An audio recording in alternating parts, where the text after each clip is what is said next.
তোমরার মতো খ্রিস্টানদের সকল ফাদ্রির জন্ম হইছে আমরা মুসলমানের ভাতে।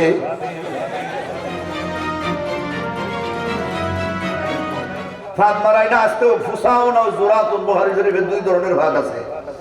ফুসাউন ও জুরাতুন, নিঃশব্দে ভাত আর সশব্দে ভাত, দুইটাই মিন নাওয়াকিদুল ওযুঙ্গের কারণ। এই কথা কইতে পারবেন না, আমি জুড়ে দিছি না, আওয়াজ না গেছে না, আওয়াজ যাইতো না, এটা কইতে পারতাম না। তোমরার মতো খ্রিস্টানদের সকল ফাদ্রির জন্ম হইছে আমরা মুসলমানের ভাতে। এটা হইলো ভাত মারার দরকার। ধর্মে এটা কি দরকার? তার দূরনে মারো, কিন্তু আমি তো হই না তো। দিন রাত কত হাজার ভাত দিয়ে একটা দোয়া হই না, তোমরার উপরে বুতা লাগবে দেখিয়া। চাইছিল মুসলমানরা কুতা দিত, হে নিজে কুতা খাইছে। মান হাফারা বীরাল লিগাইহি ফাকাদ ওয়াকাফিহি, অন্যের জন্য আপনি কুয়া কুদলে ওই কুয়া ধরে আপনি নিজেই মরবেন। কথা বলেন ঠিক নেই? এক হিন্দুর ব্রাহ্মণে মুসলমানে আলেম এক তাবলিগ ওলারে কয়, তুমি তাবলিগে গেছো ভালো কথা, তুমি মুসলমান মসজিদে যাইবা, ঈদের নামাজে যাইবা, তাবলিগে যাইবা, এটা কোনো আপত্তির জায়গা না, এটা ভালো জায়গা। কিন্তু যাইবার আগে তোমার মুখে দাড়ি ছিল না, এখন কেন বা দাড়ি কেন, দাড়ি রাখছো কেন? আমিও তোমার বন্ধু, আমার মুখে দাড়ি নাই। কয়টা আমার নবীর সুন্নত, কই মিয়া সুন্নত টুন্নত বুঝি না।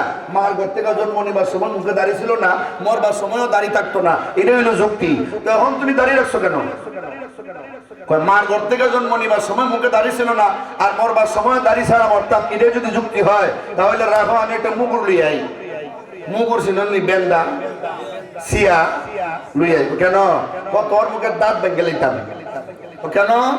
তোর মার ঘর থেকে জন্ম নিবার সময় তোর মুখে দাঁত আছিল নি? কয় না। তাহলে মরবার সময় দাঁত তুইয়া মরতে গেলে লাগে আমি ভেঙে দিলাই, এটার ওখানে দাঁত ভাঙ্গা জবাব। এটা কি কয়?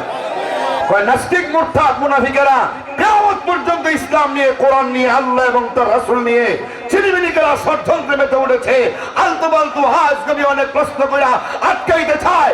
ও আমার মুসলমান ভাইরা, এর জন্য বড় আলেম হতে হবে না। আপনার ন্যূনতম ইসলামিক ধারণা থাকলে ওই সমস্ত নাস্তিক মুরতাদদেরকে দাঁত ভাঙ্গা জবাব দিয়ে তাদের সামনে ইসলামের ইজ্জতকে সমুন্নত রাখা সহজ হয়ে যাবে। কথা বলেন ঠিক না বেশি?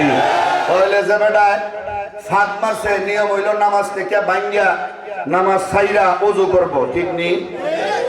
এমন হে নামাজ পড়তে আছে, ওযু করতে তো 4 ফরজ, সমস্ত মুখ দন লাগে, মিন কুসাসি শারি ইলা আসফালিজ জাকান ওয়া ইলা শাহমাতাল উজনাইন, সমস্ত চুলের গুড়ি থেকে তো 3 নিচ পর্যন্ত, এক কানের লতি হইতে আরেক কানের লতি পর্যন্ত পুরাটা চেহারাটারে ভালো করে ধোয়ানো লাগে, আর 2 হাতের কোণই সহ ধোয়ানো লাগে, মাথার 4 ভাগের 1 ভাগ মাসে করতে হয়, পায়ের টাকনো সহ দৌত করতে হয়। কিন্তু ফাঁদ তো হেরা মারছে না, শীতের দিনে হেরারে 2 কষ্ট দিতে লাগে, ফাঁদ মারছে তো পায়খানার রাস্তায়, দইলে ঘরে হেরে দই মনে, এই চিন্তা করে নামাজ পড়তেছে।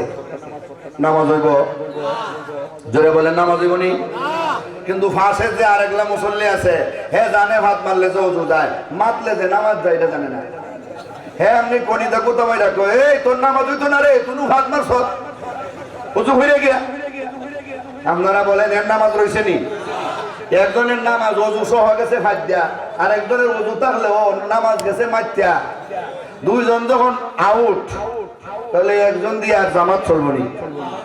বলেন। ইমাম সাহেব আরো বড় ভালো। ইমাম সাহেবকে তোমরা 2 জনে যে তামসা করছো, তোমরা 2 জনের নামাজ শেষ। একজনের নামাজ গেছে ফাইদা, একজনের নামাজ গেছে মাইত্যা। আমার নামাজ এখনো 100% ঠিক, কারণ আমি এখনো একলা ভাবছিও না, মারছিও না। আপনারা কি তখন মারছে হে আরো বেশি, ঠিক না? ঠিক না? ও জানে না যে না জানার কারণে অচেনা গাঙ্গে সাঁতার মানুষ বলেনি না, বলে না। ড্রাইভিং না জান না গাড়িয়া বাইরে অ্যাক্সিডেন্ট করবো নি না, করতো না। সাঁতার না জান না মনো নদী পার হইলে ডুববে মরবো নি না, মরতো না। তাহলে ইসলাম সম্পর্কে আপনার যদি জ্ঞান না থাকে, আমল করবেন কেমনে? আমল না করলে জান্নাতে যাইবেন কেমনে?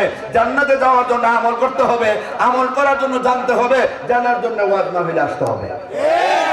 নাকি ভুল কইছি?